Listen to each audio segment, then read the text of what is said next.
They're on. Right, Sam, sorry. I'm I'm here from Attleborough anyway.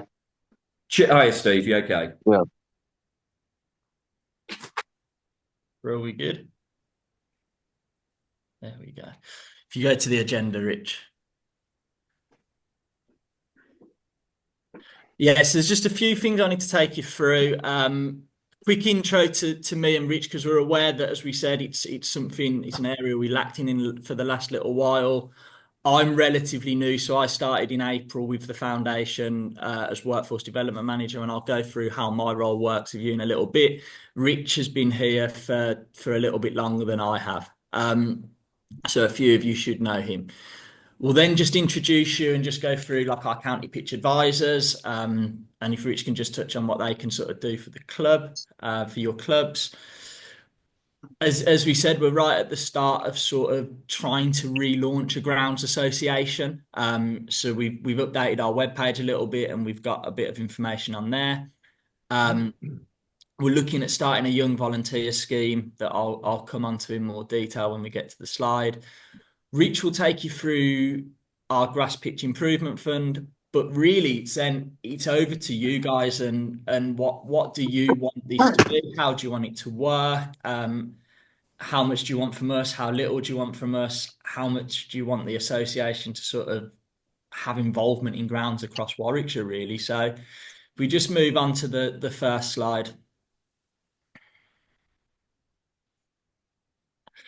So as I said, I'm Sam Wiles, started as workforce development manager in April this year. So still relatively new to the role.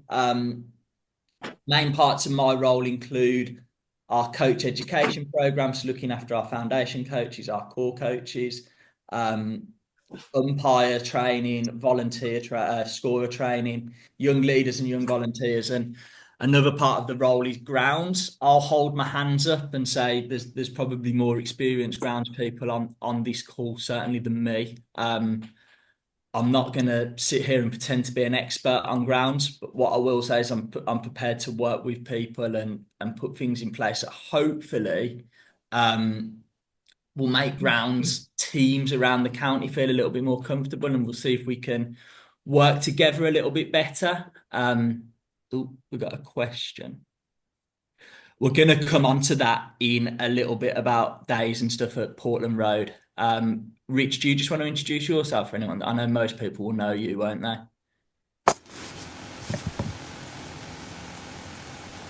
Sorry, Sam, just taking myself off mute. Yeah, so Richard Evans, I've been at the board stroke foundation for nearly 5 years now. And again, a bit like Sam, wouldn't profess to know a great deal in terms of grounds. And that's something that kind of rankles with me a little bit. Ask me any of our 105 affiliated clubs who the chairman, who the secretary is, and I'll reel them off no problems. Ask me who the groundsman is and who the person who actually puts the cricket on a Saturday and takes responsibility for that. Hands up, I would struggle.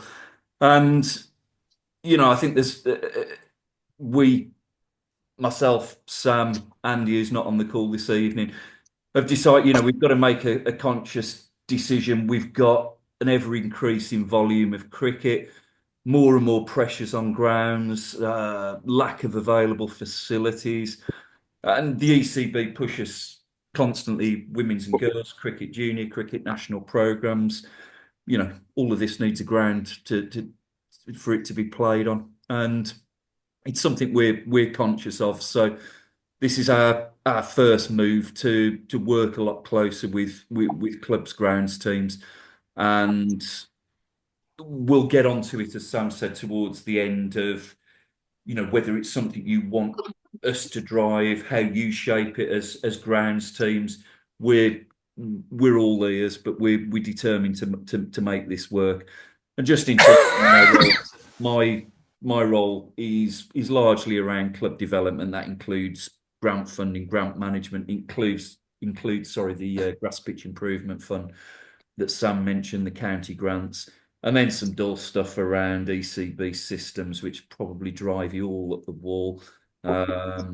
some safeguarding stuff and various other elements of club support. But this is something that really we feel has been missing from our county offer, and something we're determined to make a success of by working in conjunction with you. So Sam, I'll let you carry on. Yeah, perfect. So as we mentioned earlier, we've got two county pitch advisors, Ashley Hill and Jonathan Blakeman. They're both based at Portland Road predominantly, but they're there for us to use as much as we sort of want to. So my understanding that we can use them to go out to clubs, and we can arrange visits for them to come out to you. If you need any advice, they're there for you.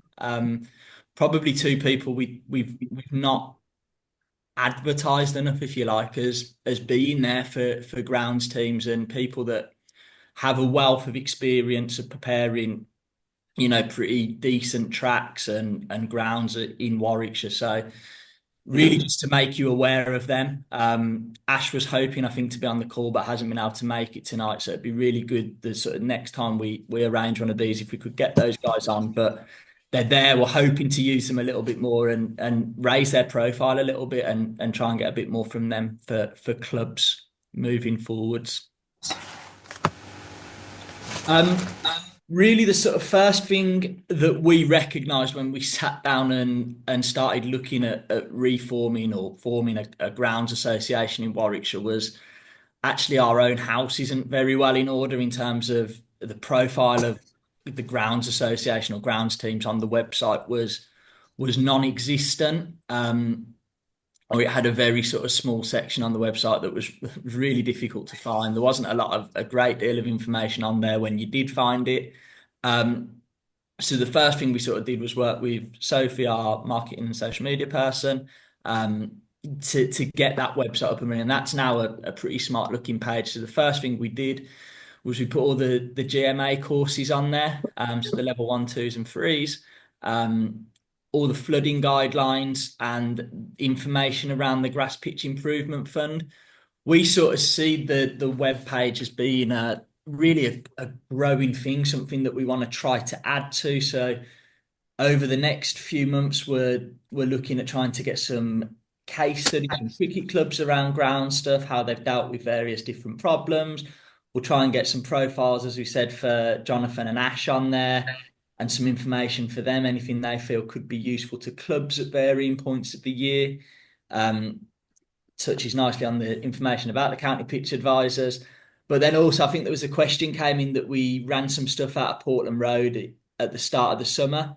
Me and Rich have spoken about that, and we're really keen to run something at the start of next season. I think we said March sort of time, didn't we, Rich, from memory? But trying to use Portland Road, getting Jonathan and Ash across, or even if we can, try and host it at Edgbaston, that might be slightly more difficult. But we're definitely keen to do something at the start of summer that really ties together what we're trying to do now, and almost going, we know we've neglected it for a couple of years, but we're going to really now try to start moving things forwards and getting things in place, and actually having some stuff that people can come to, ideas that people can share on those days. So yeah, I think we were looking at March time from memory. Is that right, Rich? Yeah, and we'd sort of said, I mean, that sort of progression from pre-season work rolling to perhaps one sort of midsummer on pitch repair, footholes, etc. Logically one end of season around end of season work, but just so you can tap into those guys' knowledge. And Gary at Edgbaston, for anyone who has ever met him and discussed him, is always more than happy to discuss. So we will try and get one at Edgbaston over the course of the summer. And if it's machinery that floats your boat, there's a shed load of it down at Edgbaston that you could talk to Gary about. He loves his trade, and happy to discuss it. We had our last one, I think, about 18 months, 2 years ago at Portland Road. I know there's some of you on the call who attended, and it was invaluable to tap into John and Ash and their expertise. But yeah, we're looking to replicate that and certainly run some workshops.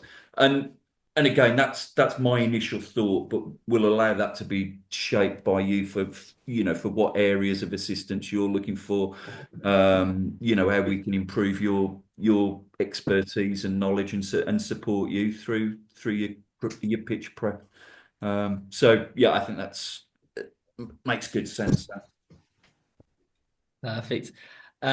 Any questions? The link to the website is at the bottom, and as Rich said, we'll share these slides after the presentation. So have a look around it. If there's any information you think you'd like on there, anything you think you want to see on there, let us know. We're as we said, we're almost starting from standing, but we're keen to move this forwards and try and get it into a really good place for the sort of start of next season. But yeah, Rich, happy to.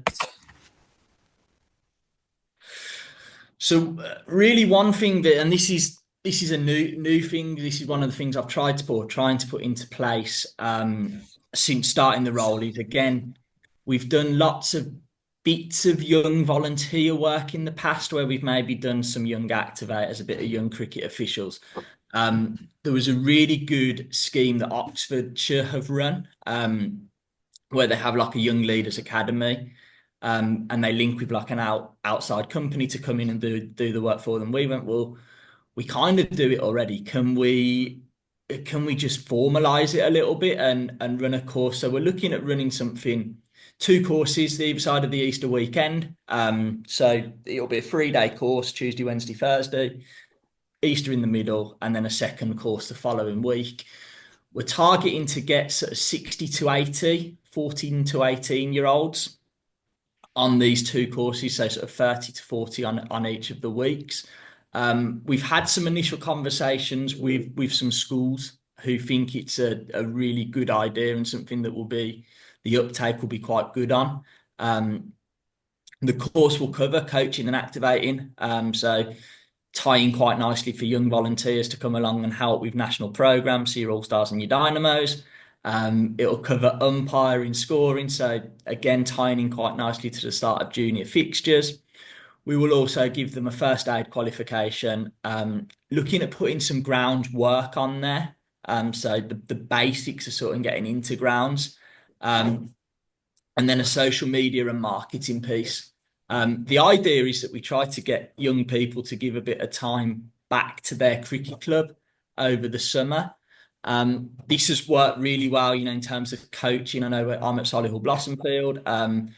We've used kids that are on Duke of Edinburgh to support with All Stars over a number of years now, and it's worked really, really well. They have a certain amount, depending on the level,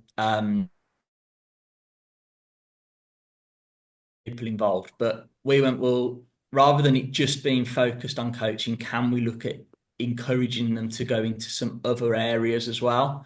So that's the idea behind the umpiring, the scoring, the first aid, the grounds, and the social media stuff. Trying to give young people a bit more of a rounded approach to helping out at the cricket club, so it's not just focused on coaching. It's a completely new program. As I said, we're aiming for 60 to 80.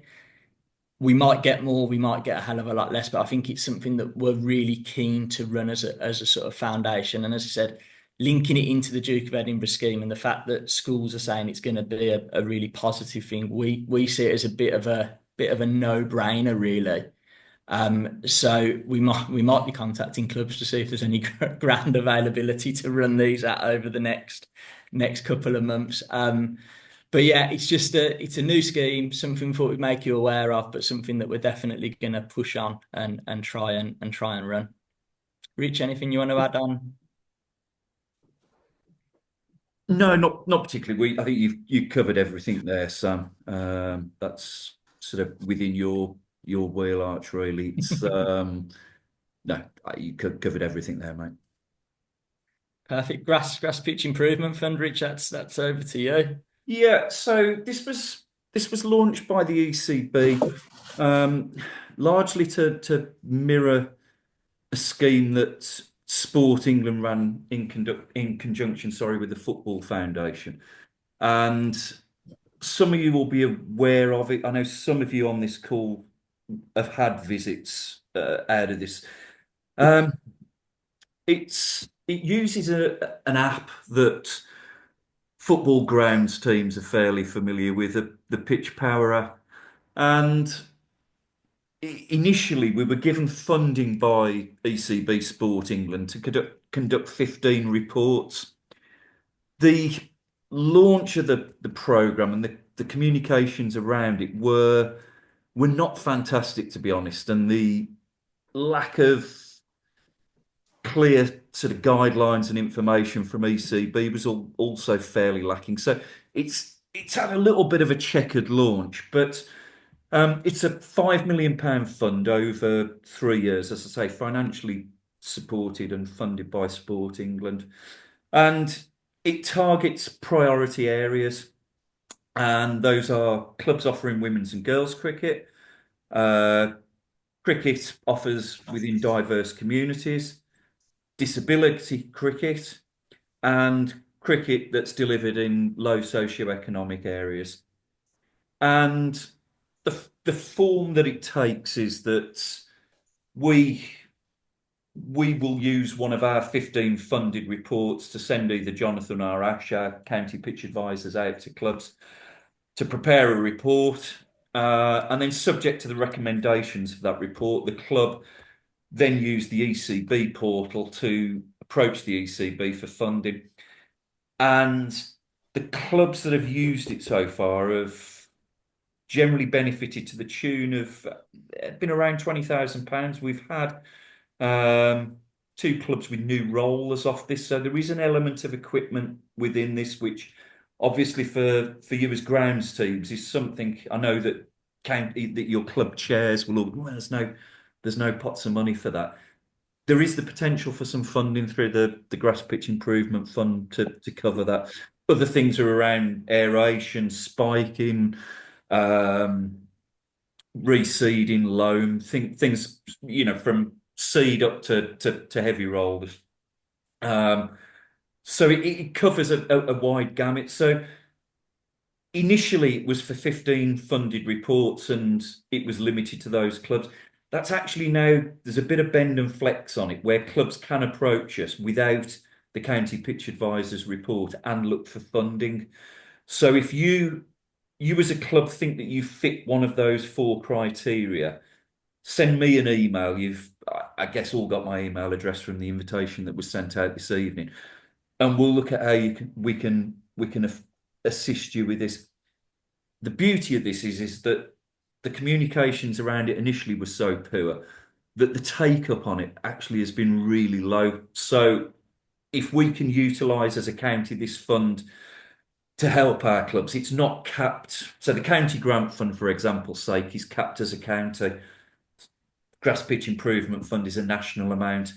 So as I say, aeration, spiking, seed, loam, machinery, come to me. If you look, Sam's put the guidance notes on there.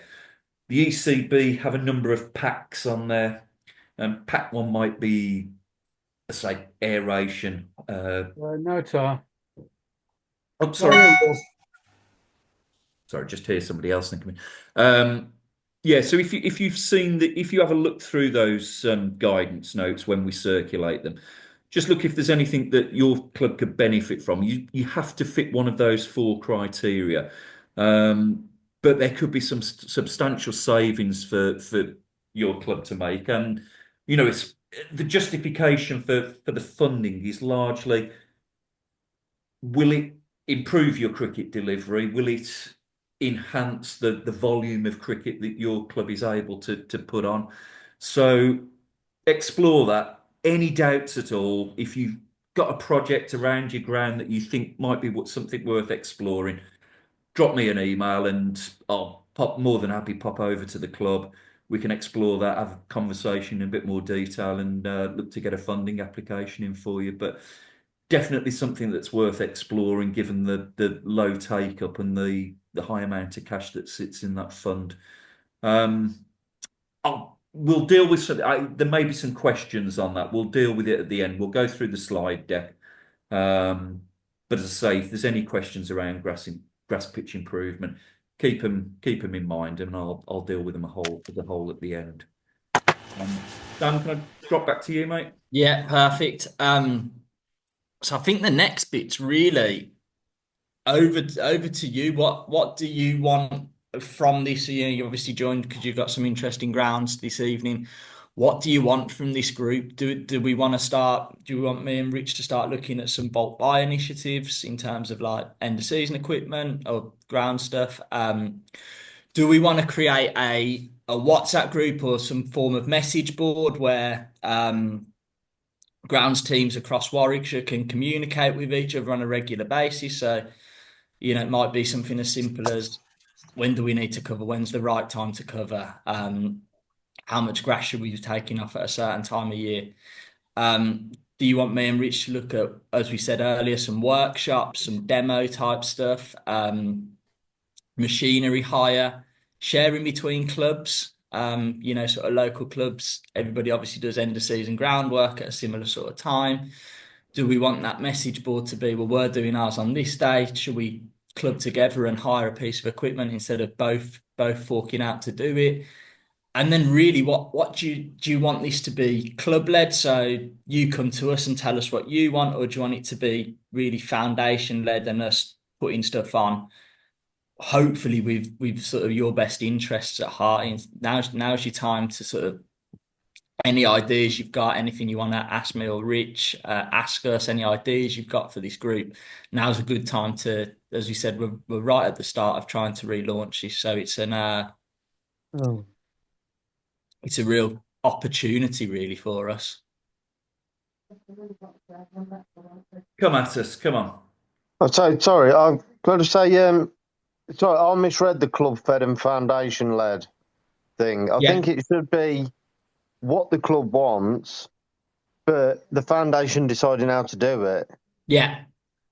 What we mean? Sorry, go on. Yeah, that's just the way I take it. Yeah. What we mean is, do we want the clubs to be the over sort of riding factor in it? You leading it and being in control of it, or do you want it to be you come to us and like, club led for me would be you coming to us, telling us what you want. Foundation led would really be me and Rich, and as we said, we're not going to sit here and pretend to be experts on grounds, but we do what we see as being right. So what we mean by club led is heavy input from clubs, but we would still have the over sort of riding. We'd still stay involved. I think it would need to be club led because each club's going to have different issues, aren't they? Yeah. So then they can pass the issues on to you. Then you let us know how to deal with it. Yeah. We're more than happy with that. Yeah, we're happy for stuff to come into us. Ian, just sorry to pick you out. Previous Warwickshire, you've obviously done your grounds for many years. What the Warwickshire Cricket Board, the previous grounds association, how did that work? How well did that work? Dysfunctional, functioning? It worked well at times. And other times it was fairly dysfunctional. Again, you mentioned, you've got 105 affiliated clubs, but nobody knows who the groundsmen are at these clubs. It'd be nice if you could get a database put together, ask the clubs to, give you details of the groundsman, contact details, and actually target them rather than going through the clubs as well. All right, you can include the clubs, obviously, but target the groundsman, because I'm sure there's a lot of groundsmen who don't even know about this meeting tonight. And that's, and that kind of, was my original point. I could tell you the chair and the secretary of every one of those 105 pretty much. Groundsman, I wouldn't be anywhere close to that. And that was the worry this evening. I'm glad that there's so many of you on, but I know how, from personal experience, I know how cricket committees function, and email goes to club chair, club secretary who sit on it and think it's of no interest to me. Might well be of great interest to your groundsman who could do with some support and is, is sinking beneath a sort of mountain of work. So yeah, I think that take that point about the foundation leading it and being the sort of umbrella organisation for this, but you as grounds teams feeding into us what you need, what you want, how we can help you. Communications have probably moved on a little bit. And would have, something, it's on the slide there, like a WhatsApp group work for you as grounds teams? Yeah, possibly. As you've got there, a message board. If people have got a problem, they can put it out there, and hopefully, they'll get one or two responses from various people with a bit more knowledge than others. One of the sort of catalysts for this, and probably quite a few of you on this call were aware of what had happened, was we had an incident with a club attempting their own groundwork this spring rather than contracting it out, and look quite rightly looking to save money. It was a piece of work that a club groundsman could never carry out, and that led to that club not being able to fulfil any of its fixtures at home in 2024.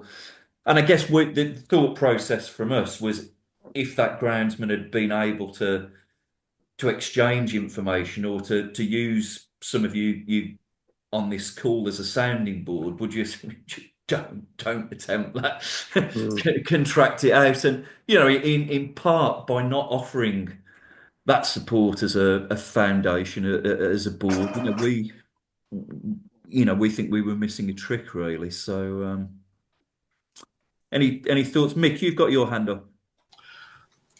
Yeah, the club you're on about are extremely close to us at Castle Bromwich, and I did advise them, don't, whatever you do, don't. It'll be a disaster. So I'm aware of that, and they didn't listen to advice. But going back to your first point, I really think that you've got to hold the reins on this, because we've all got different ideas, different requirements, and we'll pursue our own needs. You need to coordinate it. I really like the idea of saving money on buying ground equipment, seed, mile, whatever. I'm unsure. There's at least a dozen clubs within 3 or 4 miles of where we are. They all use different loam. Yeah. And that's traditional. So I'm not sure if there's saving on that. Seed is probably excellent, and fertilizer, things like that. Yeah. But I would like to support as much as possible, but I think you need to take the lead. You've got the administration that can make it happen. We ain't. Yeah. That's fine. I think that's where we thought it was gonna go. We just wanted to throw it out there to see how much support you think you'd need. Whether you wanted, as you said, whether you wanted to lead it, but we were always more than happy to stay involved, and really keen to try and get something going and get something together. Over the years, I've used Dave Bates from TTS. I think you remember Dave, who's the MCC senior grounds advisor for many years. But he's down in Northants, so he's not on the doorstep, but great bloke, great help. But we need something local, don't we? Yeah, I mean, John and Ash are there as a resource, and I think it's, Sam said earlier, it's a resource that we haven't really put out there. And I'm just a bit mindful that, using the example of that club for example's sake, if it had been out there, if it had been better advertised, potentially we could have averted the disaster that occurred there this spring. That's the same club who many years ago decided to re-turf at the end of the season rather than re-sow. And then they left it over the winter. So the first game of the season came, there was about 3-4 inch gap between the turfs. and that was not good. It wasn't much better this year, Mick. Just in terms of WhatsApp message board as a sort of information sharing point, you know, some people get driven up the bloody wall by constant WhatsApp messages, and the group will just go on mute. Do people prefer a message board where you can clock in and share information? Does WhatsApp work for people? Any thoughts on that? Richard, it's Ronnie Morrison here from Alton. I've just popped that into chat. I think a WhatsApp group would be absolute carnage, mate. So half the people wouldn't be interested and would mute themselves. I think if you guys could come up with a message board that would allow grounds people to log in, pick up information about bulk buying, machinery available to hire or buy, I think that'll be much more professional. I fear WhatsApp is not professional enough for the foundation, I would suggest. I'd be one of those people who mute it after half a day. Yeah, it'd drive me up the wall. It would. I think that's right, Ronnie, and I think it probably touches upon something that Ian said as well about us. You know, it forces us to make sure we've got all the grounds contacts, and if we give the grounds teams at each club, you know, a login and access to that message board so that they can post, so they can share information, so they can ask questions. That's probably a far more civilized way of doing it, isn't it? Can I just interact? Yes, yeah. Yeah. Machinery is a definite plus from our point of view. You've mentioned hire, buy, repair, finding the right people to repair stuff. Yeah. Unless you're a particularly affluent club with a lot of relatively modern new machinery, most of the machinery I come across is 20 years plus old, and to repair stuff and find people to repair stuff is problematical. Most clubs have not knowledgeable people that can repair something, but not the simple repair, if you get me drift. I think that's a brilliant point. That was something, again, that probably wouldn't have been on my radar. I think that's a really brilliant point. So, And just to pick up on a point that you mentioned earlier, you mentioned a guy called Gary. I forgot his second name at Warwickshire. Gary Barwell, the main groundsman, yeah. And I don't quite know what you meant by, to quote you, has a bucket load of stuff in his warehouse. What was that about? Was that it's just in terms of not sort of spare or for hire, but it's just in terms of how you can utilize machinery, how demonstrations. If you at one of those clubs at the slightly richer end of the scale who are able to invest in their grounds teams, I guess then it may help shape a wish list. We've had an approach from that mower company who are used at Edgbaston, for example's sake, to potentially. Yes, I went to something at about 3 months ago with Bob Stretton. There was something on at the NEC, which is all to do with pitch renovations. The Saltex. Of course, that's all brand new equipment, ranging from £15,000 to £100,000. Well, right, terrific. It wasn't quite relevant. It was relevant to us, but not relevant. The only other thing I've mentioned is it's not just the pitch itself; it's outfields. Yeah. We're peculiar where we are, of course, is we've got shared sports with football. So our outfields are interesting at certain times of the year. So it's not just pitch; it's outfields as well. Yeah, very, very, very much so. And again, with that grass pitch improvement fund, there's money available for stuff like decompaction, aeration for outfields. So again, if you think that you may fit one of those categories, have a look at it, and certainly come back to me. If you think you might fit one of the funding criteria, because I'd be looking to try and get as much money as possible into our clubs. So yeah, but thanks for Thank you. Yeah, thank you correcting the non-groundsman on that. My apologies. Yeah. Any other thoughts? Sorry, just go to the chat box. We've got a few in there, and we just go through. Fault buying sounds interesting, but logistics may be difficult. Message board, but yeah, thanks for that, Ronnie. I think that's message board seems the way to go with it, doesn't it? Yeah. Bulk buying, yeah. I think those are really good points. I'll take those away strongly. I mean, in terms of arranging something for the spring around sort of pre-season work, would clubs find that beneficial? Yeah. And to sort of tap into the expertise. I mean, I guess that's probably chronologically the next and first area that we can support in getting something organised for what sort of start of March. Take your soundings on that. We'd need a bit of advice from clubs with that. When do you think the best time to try and organise something is, and we can look to get something moving?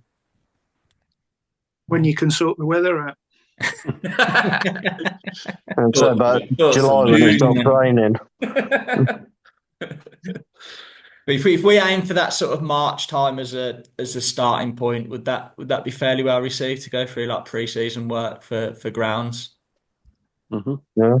Yeah, I think that would be useful. The difficulty is going to be leaving it late enough that you can have some meaningful discussion at wherever the workshop is, but not so late that it's impinging on the time that you need to be out there working on your own grounds. That's the difficulty that you've got pitching it right. So yeah, probably mid-March would be about the latest you could do it.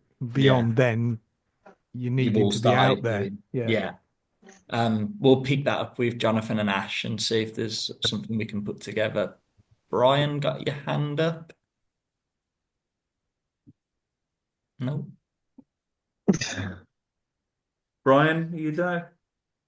Just on mute. Do that. Hello. Sorry. Hi, Brian. I didn't mean to do that. Sorry. I'm new to this game, so I'm just listening with intent. You're forgiven. Yeah. So I'm just trying to think if there's anything else. I think there's some takeaways for me and some. Anybody else? Anyone fire anything into us just regarding this subject whilst we're on, and if there's anything that you think that me and Sam can take away, and we'll start work on this immediately. Hi, Mick. Yeah, some years ago there were training courses, half day and 1 day. I remember there being one at Stratford that was useful. Those were very good, and I think you could get a qualification out of it as well, or certificate of attendance. I mean, just in terms of that, it's a really good point. We've got a relationship certainly that's improved. Some of you may know Andy Wellesby, who's our regional advisor at the Grounds Management Association, and I'm not. This possibly sounds disparaging. I'm not sure how many of you have done formal GMA qualifications. How many of you are kind of self-taught and taught by speaking to each other, and whether there is a desire for us to run formal qualifications in conjunction with the GMA. Any thoughts on that? Anyone? Any desire? I'd say yeah. Okay, we finished. All right. Apologies if it's boring. So get to formally offer those qualifications and to run something in conjunction with the GMA. Cheers. Thanks ever so much. I've got Adam's comment. Yeah. So I'm just looking at those comments in the chat box. Need to get Ronnie's comment. Need to get the missing 80 clubs involved as the database. But yeah, totally agree.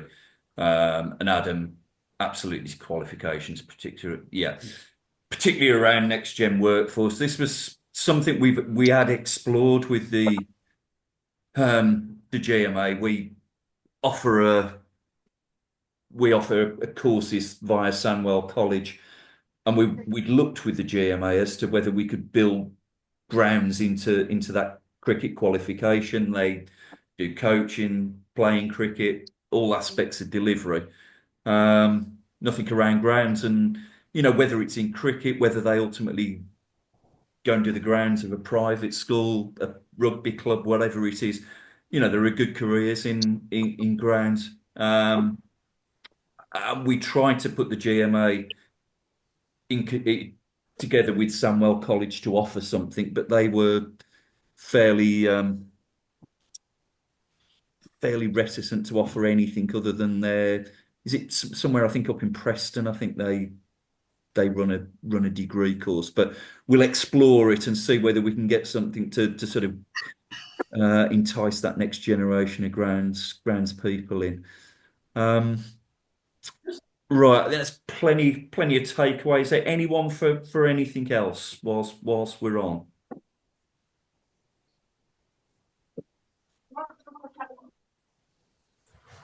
Let me just stop sharing that. Right. Okay, any queries around the Grass Pitch Improvement Fund as well?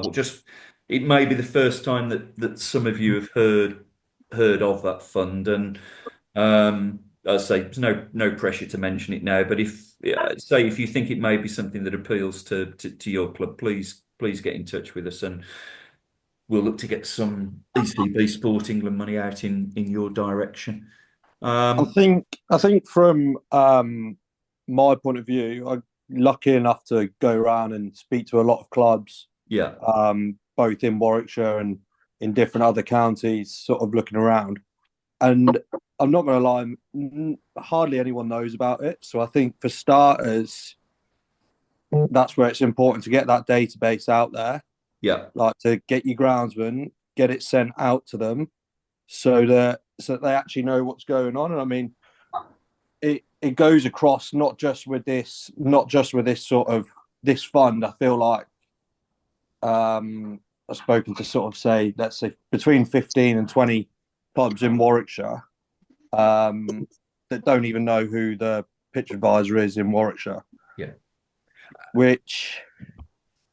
And even within clubs, you get that disconnect where a committee probably won't have any idea what the groundsman, would be on a groundsman's wish list, would they, Chris? No.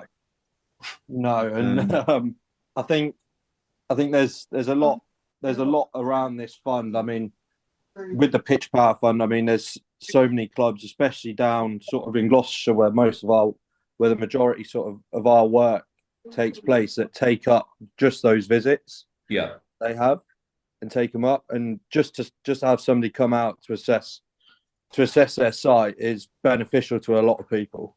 Yeah, I think that's one of the takeaways. I think I've got the details for all of you on this call. I'll get specific information out to you guys, and thank you for attending, and thanks for your time with it. So have a look at that. We'll take that takeaway. That's come across loud and clear about building up that database of all of our grounds people, our grounds teams, and ensuring that to have a proper functioning message board, there's got to be that sort of critical mass on there. And we'll start working and get a date in the diary for something in March. So I think that's plenty of notes to take away from that. Sam, do you want to say anything else in closing? No, just thanks for your time. Thanks for coming on. And as sort of echo what Rich has said, lots to take away for us to work on. Something we're keen to move forward, as we sort of said throughout the call. We'd say work with us, as we've confessed, we're not experts on grounds, but we're keen to try and get something together to try and bring you guys together as clubs and get club grounds teams talking across Warwickshire. So we'll give you as much support as you need, but we'll probably need a bit of support back the other way as well. Just a quick question before you go. When we went to Portland Road, I was very impressed by the woven pitches. Yes. You use at Edgbaston. I was wondering, is there any way that could be utilised?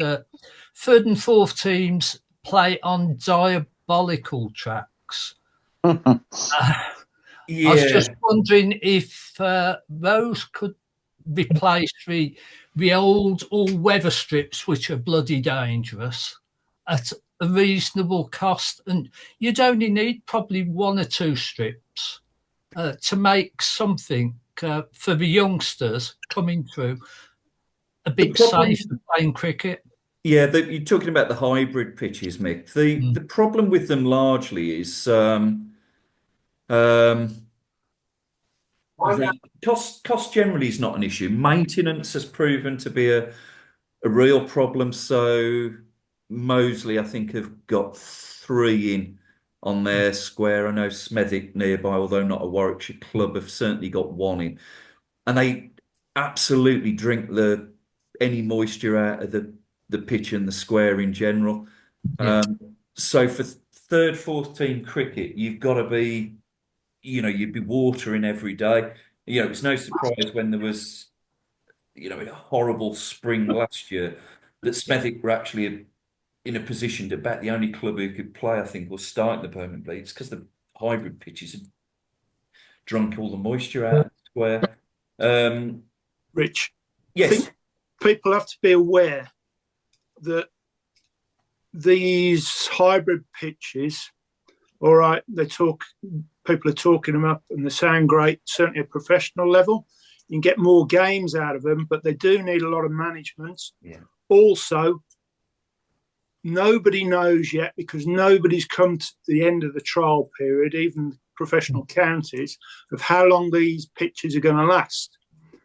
I think the cost is Chris, you might be able to help me on this. I think it's about 11 grand and then 6 grand per pitch after that, isn't it? Yeah, it's so for your original visit, it's about 11 grand. And what they don't tell you is to actually create a hybrid pitch and maintain it for all of these games, you probably doubling your workload on a wicket, like your time that you're spending on it.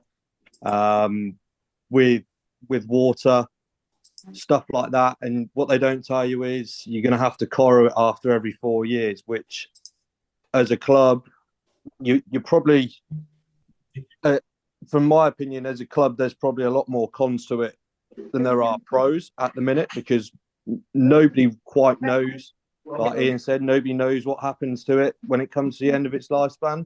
You're gonna end up with plastic fibres running throughout the square, sort of just beneath the surface, and it's extreme. Like everyone in sort of the pro grounds, like it's almost their buzzword at the minute, saying like how good hybrids are and everything, and it's ideal if you've got big teams, but I feel like there's better options out there for clubs at the minute than hybrids. Thanks, Chris, Ian, for that. Yeah, that's there is some funding available through the Grass Pitch Improvement Fund. There's the County Grant Fund, where a number of clubs we've put non-turf pitches down to try and increase gameplay, and and ideal perhaps for junior cricket, for girls cricket. So there are some options there worth exploring. There's certainly a couple of people on this call I know who've had non-turf pitches through the County Grant Fund, but consider your options if it's something we can help you on. But yeah, I think certainly the feedback I've had, I know Pete Day, for example, at Moseley, they had theirs as part of the Commonwealth Games funding. I think Pete would quite happily dig them up at this point in time because he hates the things, but each to their own. But no, thanks for raising that, Mick. It's a good conversation point. Anyone for anything else?